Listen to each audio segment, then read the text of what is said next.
Praise the Lord. இயேசு கிறிஸ்துவின் நாமத்தில் இந்த காலை வேளையில் உங்களுக்கு நான் ஸ்தோத்திரங்களை நான் தெரிவித்துக் கொள்கிறேன்.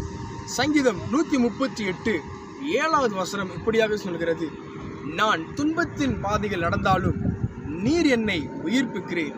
பிரியமானவர்களே, போராட்டத்தின் மத்தியிலே, வேதனைகளின் மத்தியிலே என்னுடைய காரியங்கள் இன்னும் வாய்க்கலை என்று இப்படி அடுக்கி வச்சுட்டே போனால் எவ்வளோ காரியத்தோடு நாம் எதிர்பார்ப்புகளோடு காத்து கொண்டிருப்போம்.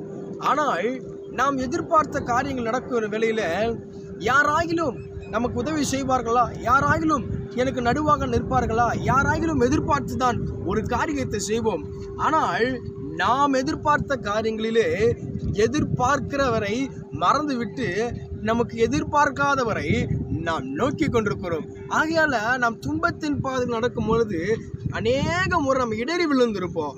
ஆனால் இடறி விழுந்தாலும் உன்னை உண்டாக்கியவர், உன்னை படைத்தவர், ஜீவ சுவாசத்தை உன் நாசில வைத்தவர் உன்னை மறக்காமல் நீ கண்ட அந்த துன்பத்தின் பாதையில உன் கூட வந்து சாத்ராக் மேஷாக் ஆபேத்நேகோடு கூட இருந்தவர் முன்னோடு கூட இருந்து அவர் உன்னை இதுவரையும் வழி நடத்தி கொண்டிருக்கிறார். இந்த காலை வேளையில அவருக்கு நன்றி சொல்ல நீ மறவாதே.